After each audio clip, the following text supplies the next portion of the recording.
책은 당신의 삶을 바꿀 수 있습니다. 안녕하세요. 책입니다. 오늘 소개드릴 책은 50대 사건으로 보는 돈의 역사란 책입니다. 홍춘욱 박사님께서 지으신 책이고 책을 읽어보니까 정말 독보적으로 정말 뛰어나고 좋은 책이라는 생각이 많이 들고 지금 베스트셀러인데 충분히 그 베스트셀러에 들어갈 만한 가치와 자격이 되는 책이 아닌가라는 생각이 듭니다.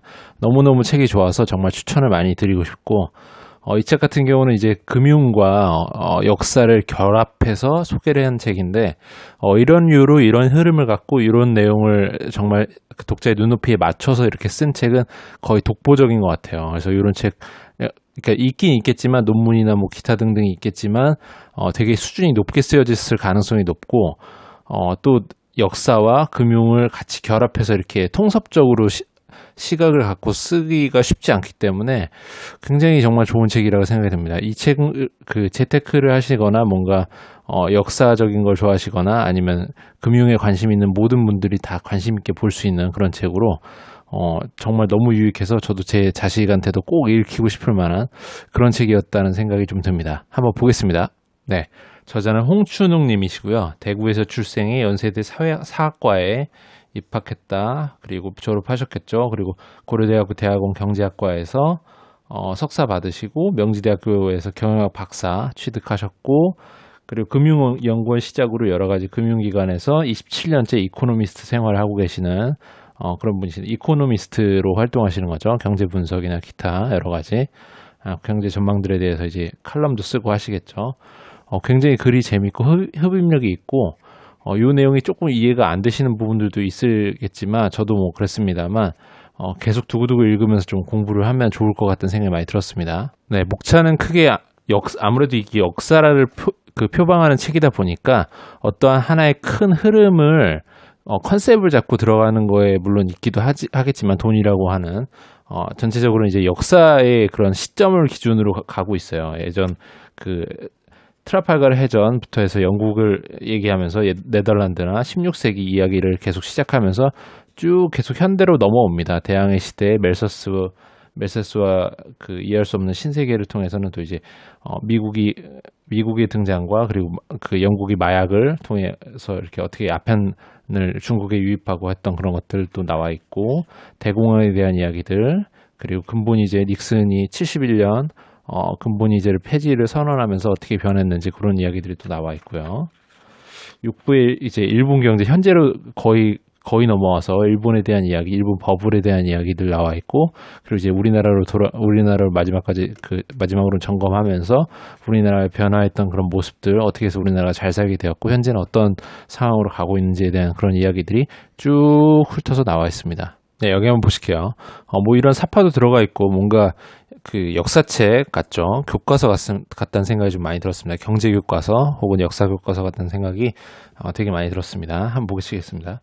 그렇지만 암스테르담 은행은 현대적인 의미의 은행이 아니었다. 그 네덜란드에서 이제 생겨났던 암스테르담 은행에 대한 얘기를 해주고 있습니다. 대출이 주된 목적이 아니었기 때문이다. 은행은 사람들에게 여전히 낯선 것이었기에 언제 망할지 모르는 위험한 존재로 여겨졌다. 아무리 정부가 세운 것이라 하더라도 언제든 돈을 찾을 수 있다는 확신이 없다면 은행에 돈을 예치하려 들지 않았다. 그래서 암스테르담 은행은 예금이 유입되면 이를 운용하기보다 신뢰받는 자산인 귀금속으로 바꿔 100% 가까이 지급준비금으로 비축해두었다. 요 시기에는 이제 여러 가지 그 유럽의 화폐가 다양하게 통화가 이제 서로 교환이 되고 있었는데 상인들이 이제 실무적으로 이제 환차익이라든지 기타 여러 가지 교환에 대한 불편이 많이 초래되자 이제 네덜란드에서 정말 거의 최초로 암스테르담 은행이 나오면서 현대적인 의미의 은행은 아니지만 그 지급준비금처럼 귀금속으로 금으로 바꿔서 유지를 하면서 언제든 사람들한테 돈을 그러니까 금으로 바꿔서 찾아갈 수 있게끔 안전한 안전한 은행인 거를 확실히 이제 부각시켜줬다는 얘기를 하고 있습니다. 네, 그 단계에서 여기도 보실게요. 무엇보다 나라가 세운 은행의 존재는 상거래의 편리함을 극도로 높였다. 자신의 계좌가 망하지 않는 국책은행에 있고, 그쵸, 네덜란드가 세운 은행이니까요.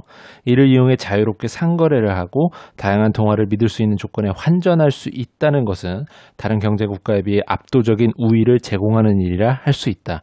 메디치 가문이 교황과 연계된 권력과 넓은 지점망을 이용해 일세를 풍미했다면, 이탈리아가 그랬다면 암스테르담 은행은 시스템을 만듦으로써 네덜란드는 이제 은행업을 한 단계 올려놓았다라는 얘기를 해주고 있습니다. 네, 이 부분은 이제 대항해 시대가 열리고 나서 그 유럽과 이제 아시아가 교류를 하기 시작하면서 금과 은에 관한 이야기인데 되게 재미있는 점이 많아서 한번 보겠습니다.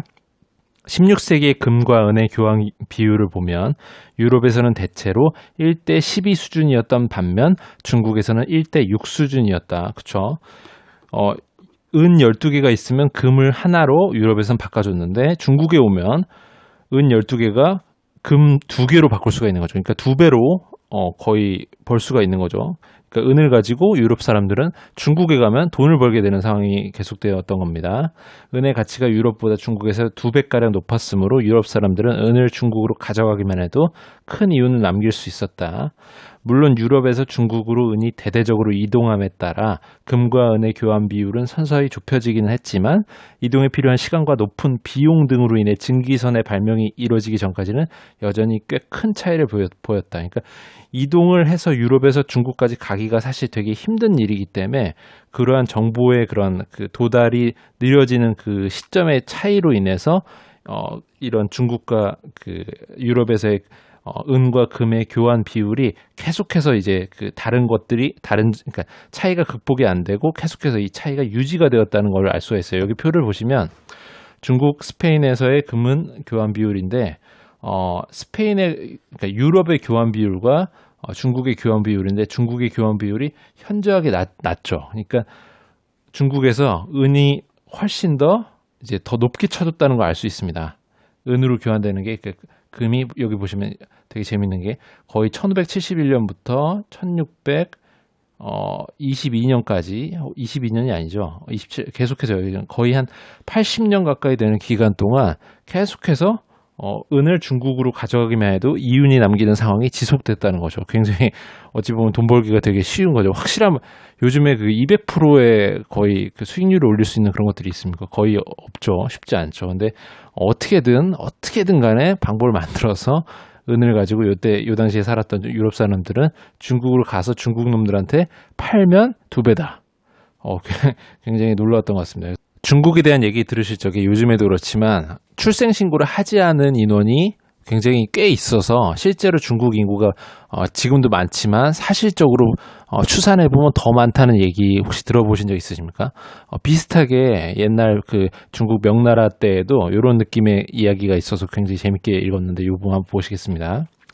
명나라 말기에 1.5억에서 2억 수준이던 인구가 1700년대부터 폭발적으로 늘기 시작해 1800년에는 3억 명 혹은 그 이상에 도달했음을 알 수 있다. 갑자기 인구가 증가한 가장 직접적인 이유로 행정통계에 포착된 수가 늘어난 것을 들 수 있다. 지정은제 이전에는 세금을 회피할 목적으로 최대한 자녀 수를 줄여 신고했으나 인두세 폐지를 계기로 굳이 자녀의 출산을 숨길 이유가 없어졌다. 은폐되었던 인구가 호적에 등록된 것뿐만 아니라 사망률의 하락도 인구 증가를 유발한 요인으로 지목된다. 땅콩과 옥수수, 감자 등 새로운 작물이 보급되면서 기후가 좋지 않을 때도 아무튼 굶주리지 않게끔 먹을 수 있는 것들이 생겨난 것이 사망률을 낮추는데 이제 기여를 많이 했다는 얘기를 하고 있어요. 여기 그래프에도 나와 있는데 명나라 때 1700년을 기점으로 인구가 미친 듯이 팍 튀었죠. 예. 이런 이유는 여기 나와 있다시피 지정은제 이전에는 이제 세금을 회피할 목적으로 자녀가 없어야지만 세금을 덜 냈으니까 줄여서 신고했는데 인두세 폐지하면서 이제 굳이 내 자녀를 숨기지 않아도 세금을 더 많이 내고 하는 일이 없었기 때문에 신고를 하게 됐고 그런 것들이 이제 호적에 잡히면서 원래 있었던 인구 그러니까 이게 그 팍 인구가 갑자기 뭐 애를 많이 낳아서 늘었다기보다는 물론 그 태평성대가 좀 지속되면서 이제 인구를 좀씩 많이 늘려가는 그런 느낌도 있었겠지만 실제로 이제 원래 인구가 있었는데 그동안 장부에 잡히지 않았던 인구가 이제 잡히면서 늘어났다는 걸 볼 수가 있죠. 그래서 비슷하게 요즘에도 마찬가지지만 중국이 이제 그 산하 제한을 많이 했었잖아요. 아무래도 인구가 많다 보니까. 그래서 실제로 그 출생 신고를 하지 않고도 지금 생활하고 있는 사람들이 또 굉장히 많다는 얘기를 들었는데, 이것도 비슷한 내용이 되지 않을까 싶습니다. 인구가 워낙 땅덩이가 워낙 큰데도 불구하고 그 안에 사는 인구조차도 진짜 너무 많으니까 이런 일이 있지 않나. 과거에도 그랬고 요즘도 그렇고, 아무튼 계속해서 그런 흐름을 볼 수 있다. 중국에 대해서는 그런 거 알 수가 있겠습니다. 네, 이 부분은 이제 영국이 이제 마약을 어떻게 해서 유통시켜서 돈을 벌었나 하는 내용들이 나와 있는 부분인데 한번 보시겠습니다. 특히 문제가 된 것은 1818년 발명된 파트너 아편이었다. 이 부분을 읽으면서 뭔가 우리나라에 최근에 이제 개봉된 마약왕이라는 영화 있잖아요. 메이드 인 코리아라고 이제 송강호가 이름 붙여서 팔았던 그 마약이 생각났는데, 이 마약이 그 영화에서 나왔던 마약의 이름은 메이드 인 코리아였고, 요거는 파트너라는 아편이래요. 무슨 약자 같기도 한데, 아무튼 파트너라는 아편이 있었답니다. 파트너는 영국령 인도에서 생산된 아편 브랜드입니다. 매우 중독성이 강해 이후 150년 동안 아편 무역과 동의어로 쓰일 정도로 많이 판매되었다. 굉장한 베스트셀러죠. 아편계에 1839년 중국의 아편 수입량은 1천만 명의 중독자가 사용할 정도였고, 중독자만 1천만 명입니다. 20세기 초에는 중국에 약 4천만 명의 중독자가 생겼다. 우리나라 인구가 그 5,500만인가요, 지금? 거의 뭐 약 4천, 그러니까 인구의, 우리나라 지금 현재 인구의 거의 90% 가까이가 마약 중독자다. 중국으로 따지면. 요 시기에 그랬다는 거죠. 대단하죠. 엄청납니다. 보시겠습니다. 그 단계에서 이 덕분에 특히 영국 동인도 회사는 막대한 수익을 거둘 수 있었다. 당시 단일 품목으로 세계 1위의 규모를 차지했다. 그 아편 요 파트너 마약이 단일 품목으로는 세계 1위의 무역 규모를 차지했다고 해요. 그 마약 거래가 엄청났다는 걸 알 수 있죠. 이는 영국령 인도에서 벌어들이는 총수익의 7분의 1에 해당될 정도였다.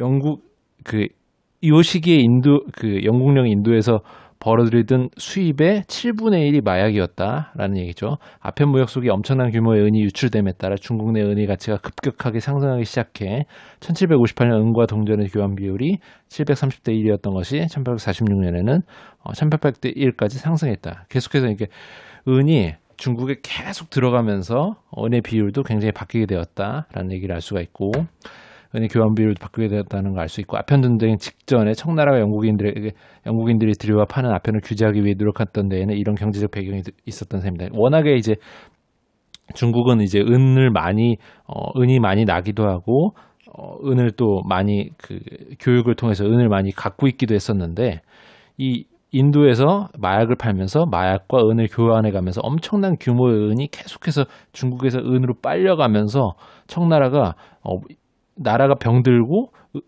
나라에 보유하고 있던 은은 영국으로 빨려 들어가면서 국부가 유출된다고 생각을 많이 했었겠죠. 이런 경제적 배경을 통해서 이거 안 되겠다. 이거 문제가 있고 이걸 끊어야겠다는 생각에 이제 아편 전쟁이 일어나기 직전에 그런 상황들이 되지 않았나라는 생각을 해보게 되고, 이 책이 이제 그런 관점에서 아편 전쟁을 이제 분석해서 얘기를 해주기 때문에 굉장히 그런 부분을 재밌게 읽을 수 있는 측면이 있지 않았나 싶습니다.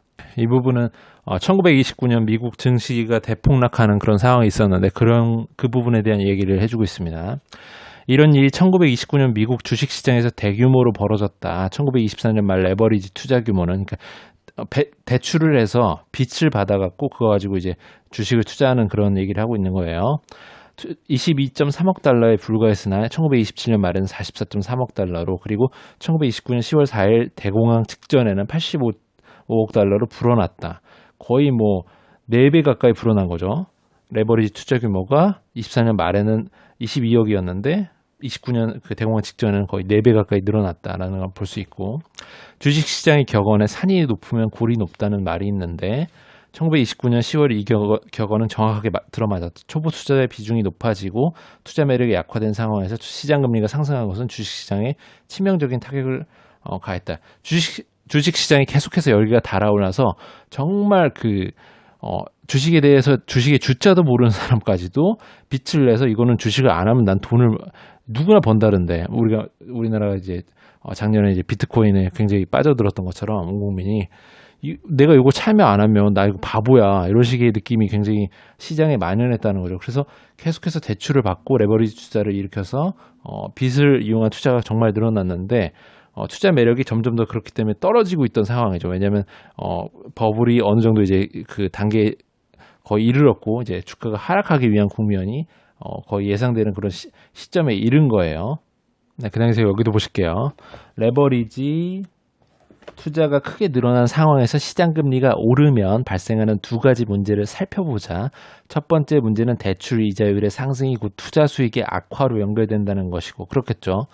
돈을 빌려갖고 투자를 했는데 이자율이 상승했으면 내가 갚아야 되는 이자가 늘어나잖아요. 그러니까 내 투자 수익이 당연히 올라가면 그 올라간 수익이 이자를 상쇄하면 아무 문제가 없는데, 이것이 만약에 떨어지거나 대출이 그 수익률이 조금이라도 떨어지게 되면 내가 투자 수익을 벌 수 있는 게 많이 줄어들기 때문에 불안해지게 되는 거죠. 또 다른 문제는 일부 투자자들 중에서 대출 금리 상승을 계기로 주식보다 채권 투자가 더 매력적이라고 판단해 부채를 상환하기 위해 보유주식을 매각할 가능성이 높아진다는 것이다. 그러니까 주식이 지금 변동성이 크고 지금 버블이 거의 많이 차올라는 상태로 파악이 되고 내려갈 가능성이 높기 때문에, 또 안전성이 떨어지기 때문에, 또 대출 이자율도 많이 올라갔고 하기 때문에 주식을 팔고 조금 더 안전한 채권 투자가 들어간다는 얘기를 해주고 있습니다. 그래서 이러한 여러 가지 이유로 해서 계속해서 이제 레버리지 투자가 늘어났던 거는 문제가 발생했고, 이런 것들이 이제 영향을 끼쳐서, 게다가 또 이제 뉴욕 연방준비은행이 재할인율을 인상을 시키면서 그런 것들이 이제 결부되면서 대공황이 발생했다라는 얘기를 해주고 있습니다. 네, 계속해서 이제 미국에 대한 얘기를 해주고 있으면서 1929년 주가 폭락에 이어서 이제 대공황으로 이어지는 그런 흐름 자체를 계속해서 여기 이 책에서 이제 얘기를 해주고 있어요. 여기도 보실게요.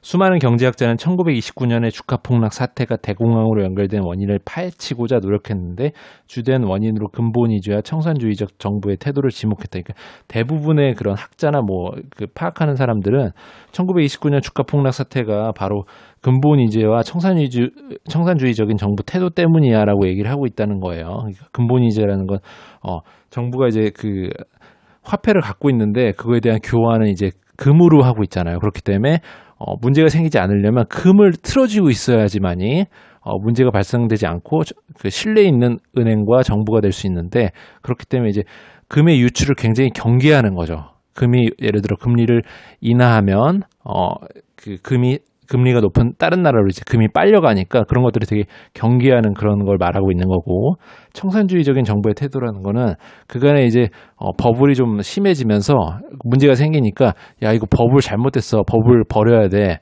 그리고 그 화폐가 이렇게 시중에 많이 돌아다니고 하기 때문에 화폐 가치가 떨어져서 인플레가 일어나고 하는 거야. 그래서 이런 것들이 정말 문제가 돼 있고 우리는 이걸 청산해야 돼, 그런 느낌의 얘기라고 보시면 돼요. 그래서 조금 더 이제 긴축 재정을 하고 쥐어짜는 느낌으로 해서 시장의 버블을 걷어내자라는 얘기를 하고 있는 그런 정부의 태도와 정책들, 그런 것들을 의미하는 겁니다. 네, 그 단계에서 여기도 보실게요. 이 당시에 이제 은행들이 많이 파산을 하기 시작했는데, 미 연준은 은행의 파산을 방치했습니다. 이때도 명분은 근본이제였죠. 연준이 은행들을 돕기 위해 긴급 대출을 해줘 금리가 떨어지면 외국인이 금을 인출할 수 있다는 우려가 부각되었던 것이죠. 그렇죠? 금리 떨어지면 외국인이 갖고 있던 금을 인출해가지고 다른 나라로 갖고 가서 투자를 한다든지 하는 식으로 해서 금이 빠져나가면 우리나라의 국력이 약해지니까 그런 것들을 문제 삼아서 근본이제의 이유로 절대 그 은행들한테 돈을 풀지 않았던 그런 연준의 그런 행동을 볼 수가 있었고, 또 여기도 보실게요. 시장에 돈을 풀고 금리를 내려도 위기에 빠져든 금융기관이 살아날지 불확실한 판에, 되게 정말로 위기인 이런 상황에 버블이 막 꺼지면서 뭔가 여러 가지 동시다발적으로 복합적으로 컴플렉스하게 문제가 일어나고 있는 상황에 돈을 풀고 양적 완화를 하고 뭔가 금리를 내리고 계속해서 이제 시장이 돌 수 있게끔 돈을 좀 풀어줘야 되는 상황임에도 불구하고 그래도 살아날지 안 살아날지가 불확실한 판에 금리를 오히려 인상했어요. 금리를 인상하는 듯 긴축 정책을 펼치자 미국 경제는 돌이키기 어려운 지경에 빠져들었다. 해외로 금이 유출되는 것만 신경 쓴 나머지, 그러니까 근본이제만 신경 쓴 나머지 은행이 파산하면서 발생하는 대대적인 대출 감소를 무시했던 것이다. 그러니까 은행은 대출 감소를 또 일으켰어요. 왜냐하면 돈을 가져다 쓸 수 있는 그게 없으니까 대출을 회수하는 거죠. 당장 내가 죽겠는데 내가 빌려줬던 돈들 다 일단 받아와야지 될 거 아닙니까? 그래서 대출을 회수하는 이런 상황들이 펼쳐졌다라는 걸 알 수가 있습니다. 근데 이제 그렇게 되면서 또 문제가 일어났던 거예요. 한번 보시겠습니다. 은행들이 나쁜 의도를 가지고 대출을 회수한 것은 아니다. 뱅크런 상황이 빚어지면 대부분의 은행에서 예금이 인출되니까. 그러니까 은행도 돈을 갖고 있던 게 다 없어지기 시작하니까 돈이 필요하니까 대출을 회수한 것이고, 그 회수한 걸 이용해서 이제 주식도 뭐 매도하고 채권을 보유한 것도 매도해서 현금을 확보하려고 한 건데, 기업이나 가게 입장에서는 문제가 되는 거죠. 내가 대출을 받아서 뭔가 사업에 내 기계 장비에 투자하고 뭔가를 했는데 이 대출이 연장하면서 계속해서 이제 끌고 가야지만이 내 계획에 맞는데 갑자기 대출을 이거를 회수하려고 하니까 갑자기 이걸 벌려놨던 거를 갑자기 나도 없앨 수도 없고 문제가 되잖아요. 그렇기 때문에 예를 들면 내가 여기 그 예시가 나와 있습니다. 당연히 만기 연장이 될 것이라고 생각하고 주택을 구입하거나 기기 장비에 투자했는데 대출 만기가 연장되지 않는다는 통보를 받으면 이걸 팔아야죠. 그죠? 예를 들면 내가 5억짜리 집을 4억을 대출받아서 이제 투자를 했어요. 내 돈 1억 가지고. 근데 갑자기 은행이 돈을 달라고 해버리면 내가 4억을 어떻게 마련합니까? 방법이 없겠죠. 그렇기 때문에 이걸 팔아야죠. 팔아서라도 은행에 돈을 줘야 되는 상황이 될 수밖에 없으니까. 왜냐면 그렇죠. 그렇기 때문에 근데 문제는 지금 이 상황이 디플레가 계속되고 점점 심해지는 상황이었다는 거예요. 내가 보유했던 아까 말씀드렸던 5억의 그 집이 내가 4억을 빌려서 1억을 투자해서 이제 5억의 집을 갖고 있었는데 은행이 돈을 갑자기 달라고 하니까 주긴 줘야 되겠는데 줄 수가 없으니까 이 집을 팔아서라도 줘야겠는데 웬걸 이 5억짜리 집이 4억이 되고 3억이 돼버린 거죠. 그럼 나는 완전 개털이 된 겁니다. 완전 거지가 된 거죠.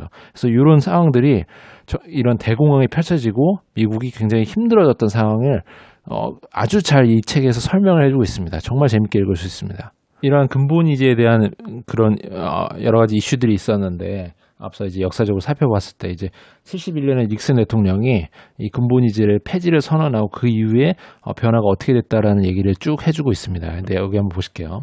그런데 놀라운 것은 1854년부터 1919년까지 근본이자가 강력하게 시행될 때의 경기순환의 평균적인 지속기간이 48.2개월에 불과했다는 것이다.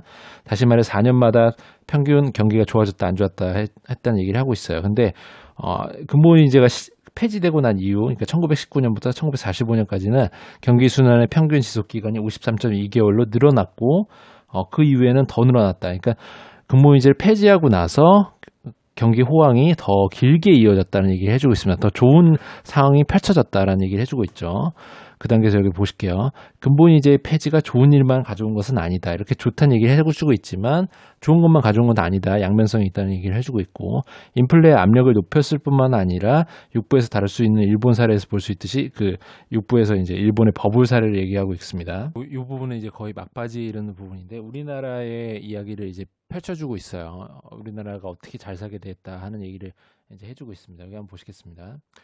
1950년대 중반 농업을 중심으로 폭발적인 경제 성장이 시작된 이후 우리나라 정부는 제조업 육성이라는 과제를 가지게 되었다. 농업 부분에서 시작된 경제 성장이 10여 년 지나면 벽에 부딪히는 경향이 있기 때문이다. 농업을 중심으로 우리나라가 이제 경제 성장이 폭발적으로 조금 이제 시작되기 시작했는데 이게 어느 정도 이제 한계에 접어들면서 새로운 이제 성장 동력을 찾아야 되는데 그것이 바로 제조업이었는데 그 제조업을 우리가 잘 슬기롭게 정착시키고 육성했다는 얘기를 해주고 있습니다. 한번 쭉 보시겠습니다. 제조업을 육성할 수 있었던 비결은 사실 뭐 별다른 게 있었던 게 아니고 정부가 전폭적인 지원을 했기 때문이에요. 사실 지금 우리의 그런 재벌들, 대기업들, 현대나 삼성이나 뭐 이런 대기업들이 이 당시 제조업에 육성하는 이 단계에서 정부가 커나가면서 나라가 커나가면서 굉장한 많은 특혜를 주었기 때문에 거의 정부가 밀어줬다고 봐야죠. 우리가 잘 살기 위해서 너희들이 일단 커야 되라는 그런 느낌으로 이제 정부가 밀어주는 그런 사례들이기 때문에 어느 정도 우리가 그 낙수 효과라고 말하는 이제 재벌들이 잘 사는 그 대벌들이 돈을 많이 기업들이 돈을 많이 번 것들을 풀어야 된다는 얘기를 해주고 있는 그 논리의 근거의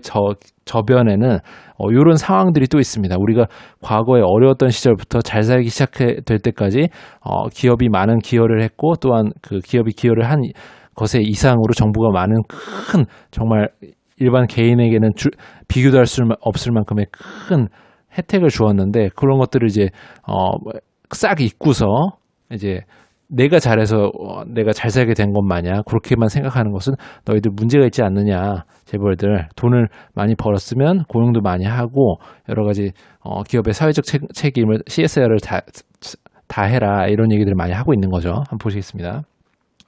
군사 정변으로 권력을 잡은 박정희 정부가 제조업을 육성하겠다고 선언했지만 제조업을 하겠다고 나서는 기업가들은 많지 않았다.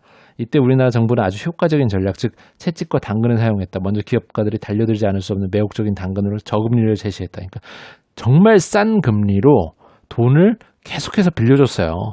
너희들 사업할 수 있게 돈을 싸게 계속 빌려줄게. 성장해서 우리나라가 잘 살 수 있도록 만드는 대표 주자가 되어라. 뭐 이런 식으로 해서 계속해서 지원을 했던 부분이죠. 수출 실적을 내기만 하면 시장 금리보다 50% 이상 낮은 저금리로 자금을 장기간 대출해 준다는 약속이나 다름없었다.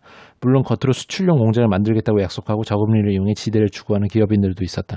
어디나 그 제도를 악용해서 돈을 벌려는 사람들은 있는 걸 또 알 수가 있습니다. 그렇지만 여러 가지 이렇게 그 악용하는 사람들이 있었다 손 치더라도 여기 보실게요. 우리 정부는 이 기업이 수출만 제대로 한다면 문제 삼지 않았다. 수출 제대로 해? 오케이. 받아들여 줄게.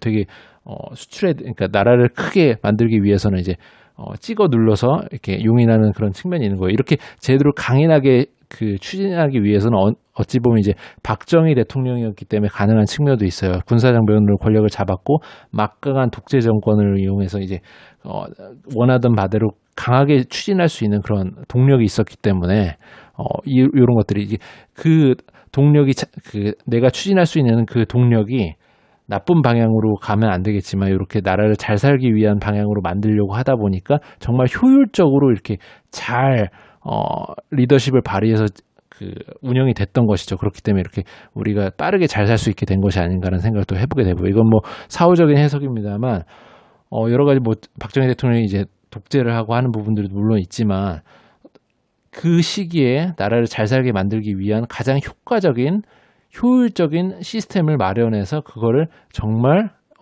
다 찍어 눌러서 실천을 하게 만든 그런 상황은 부인할 수 없는 것이긴 하죠. 여기도 보실게요. 박정희 정부가 야심차게 추진했던 수출 주도의 경제 성장 전략이 성공할 수 있었던 또 다른 요인은 운에 있다. 정말 운이 좋았다는 얘기 해주고 있어요. 타이밍과 시점이 명확하게 맞아떨어졌다는 거죠. 그 우리나라만 잘해서 된 게 아니고 세계가 많이 도와줬다라는 느낌이 들 수밖에 없는 게 1960년대부터 시작된 베트남 전쟁과 물류 혁명이 우리나라 등 동아시아 공업국에게 거대한 시장을 열어주었기 때문이다. 우리나라가 수출도 더 많이 할 수 있고 더 많은 그런 그 혜택을 입을 수 있는 상황으로 요 수출 주도의 경제 성장이 잘 맞아떨어지게끔 되었다는 얘기를 해주고 있습니다. 마지막으로 이 부분 한번 보시면서 마무리 한번 해보려고 하겠습니다. 1997년 외환위기는 우리 경제에 많은 영향을 미쳤다. 자유변동 환율 제도가 도입되면서 한국은행의 금리정책 영향력이 확대되었고 기업과 금융기관이 예전에 비할 수 없을 정도로 건전해졌다. 그러나 기업들의 투자가 부진한 가운데 재정 긴축 정책이 시행되며 대규모 경상수지 흑자 및 재정 흑자가 발생했고 내수 경기는 침체의 늪에서 벗어나지 못하고 있다. 긴축 재정이 계속해서 이제 시행이 되고 있고 경상수지 흑자와 재정 흑자가 계속해서 일어나고 있죠. 이런 상황에서 내수 경기가 계속 침체가 되고 있는데 정부는 이제 돈을 푼다고 풀지만 시장이 요구하는 것만큼의 그런 것들이 맞아 떨어지지 않기 때문에 계속해서 이제 부진한 상황이죠. 계속해서 이제 우리가 지금 살면서 꽤나 오랜 시간 동안 계속해서 불경기다라는 얘기가 거의 계속되고 있죠. 그래서 그런 느낌은 정말 누구나 갖고 있는 것이 아닌가 싶습니다. 계속해서 누구한테 물어도 지금 요즘 경기가 안 좋아서 계속 이 얘기하고 있거든요. 국내 수요가 부진한 모습을 보일 때는 두 가지 처방이 가능하다. 그러니까 국내 수요가 부진하다, 불경기일 때는 두 가지 처방이 가능하다는 얘기 해주고 있어요. 하나는 적극적인 금리 인하를 통해 경제 정체의 유동성을 공급하는 것이다. 금리 인하를 해서 경제 전체의 유동성, 그러니까 돈을 시장에 푼다는 얘기를 해주고 있는 것이죠. 그러나 2019년부터 1%로 금리가 떨어지면서 실제로 금리를 낮출 수밖에 없었고 그렇게 했지만서도 부동산 가격만 독주하는 등 그렇게 되니까 우리나라 같은 경우는 이제 특수하게 작은 나라에 모여 살고 있고 서울이라는 이 도시에 집중하다 보니까 부동산이 되게 중요한 측면이 되는데 부동산이라는 이 어찌 보면 이렇게 의식주의 주에 해당하지만 투자의 재화로도 볼 수 있는 이 부동산이 대출 금리가 낮아지면서 대출을 받아서 부동산 투자를 하는 상황들이 많이 늘어나면서 부동산이 독주하는 이런 상황들이 기형적으로 펼쳐졌다는 얘기를 해주고 있죠. 어떠신가요? 저도 이 책을 읽으면서 공부가 정말 많이 됐고, 제가 저도 참 모르는 부분이 많지만 읽으면서 좀 많이 배웠고, 또 보고 하면서 좀 더 제 머릿속에 좀 남아있게 해서 이런 돈의 역사와 돈의 흐름을 제가 잘 배우고 저희 아들이나 딸한테 이렇게 설명을 어느 정도 해줄 수 있는 상황이 되면 얼마나 이렇게 교육적으로도 도움이 많이 될까, 그런 생각을 많이 해보게 됐어요. 요즘에 이제 저도 그 아이들이, 그 자식이 있다 보니까 모든 행동을 할 때 내가 이렇게 행동하는 것이 내 자식한테 어떤 영향을 끼칠 수 있을까? 내 자식한테 어떤 도움을 줄 수 있을까라는 생각으로 많이 생각을 해보게 돼요. 이 책을 읽으면서도 이거 진짜 공부가 많이 되고 도움이 많이 되네. 내가 투자를 하는 데 있어서도 도움이 되겠다라는 생각이 한편으로 들지면서도 또 한편으로는 이거 돈의 역사에 대해서 이렇게 잘 내가 꿰듯이 알고 있으면 나중에 우리 태희 아들딸한테 설명을 해주면 얘네들한테 정말 큰 도움이 되지 않을까? 라는 생각이, 물론 이 책을 보여주는 것도 도움이 되겠지만 아빠가 이렇게 이 책을 먼저 읽고서 잘 파악해서 좀 설명을 뭐 커피숍 같은 데 가서 커피를 서로 마시면서 이런 얘기를 한다든지 하면 얼마나 유익하지 않을까라는, 지금 5살, 3살임에도 불구하고 나중에 그렇게 한번 해봐야지라는 그런 생각을 한번 해보게 됐었습니다. 오늘은 여기까지 하겠습니다.